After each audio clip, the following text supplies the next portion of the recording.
Hello friends, আমরা গিয়েছিলাম কমলালেবুর দেশ শিটংয়ে ঘুরতে। শিটংয়ে সবসময় যাওয়া যায়। আমরা গিয়েছিলাম ডিসেম্বরে। তো চলো তোমাদের একটা হোমস্টের খবর দিচ্ছি। তো এটা হচ্ছে হিমালয়া হোমস্টে। শহরের কোলাহল ছেড়ে এমন জায়গায় আসা যায়।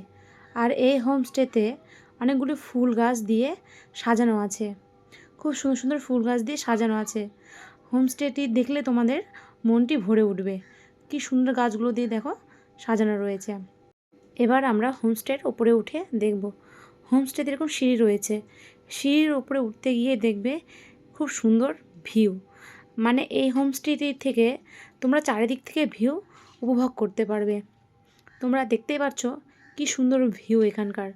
এবার রুমটি তোমাদের দেখানো যাক। দুটো এরকম ডাবল বেড রয়েছে। জামা কাপড় রাখার জন্য একটি কভার রয়েছে। তোমরা এখানে জামা কাপড় রাখতে পারবে। বেশ খানিকটা জায়গা রয়েছে। আর সাথে রয়েছে অ্যাটাচ বাথরুম, ঠিক আছে, ওয়াশরুম রয়েছে। রুমের ভেতর থেকে তোমরা এরকম ভিউ পাবে। এখানে বসার জন্য চেয়ার রয়েছে। সন্ধেবেলা আড্ডা দেওয়ার জন্য খুব ভালো জমবে। এখানে সবার জন্য খাওয়ার ব্যবস্থা রয়েছে। সবাই যে যার মতো ডিনার ব্রেকফাস্ট সেরে ফেলে। আর এই দেখো সুন্দর ব্যালকনি রয়েছে, ব্যালকনি থেকেও ভিউ।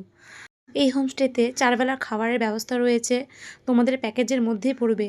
তোমাদের কিন্তু আগে প্যাকেজটা সেরে ফেলতে হবে। প্যাকেজের মধ্যে খাবার, গাড়ি ভাড়া সব কিন্তু প্যাকেজের মধ্যে পড়ে। শহরের কোলাহল ছেড়ে এমন শান্ত পরিবেশে আসতে কে না চায়।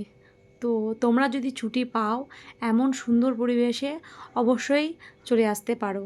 আর এই হোমস্টে থেকে যোগীঘাট ব্রিজ দেখা যায়। তোমাদের একটু দেখিয়ে দিলাম ভিডিওটিতে। শিটংয়ে সবসময় আসা যায়, পাহাড় বলে কথা, কিন্তু কমলালেবুর দেশ বলে জানা হয় এই শিটংকে। তাই এখানকার কমলালেবু শুরু হয়ে যায় জানুয়ারি, ফেব্রুয়ারি, মার্চ, ডিসেম্বর থেকে শুরু হয়ে যায়। ভিডিওটি কেমন লাগলো অবশ্যই কিন্তু জানিও, আর সাবস্ক্রাইব করতে ভুলো না।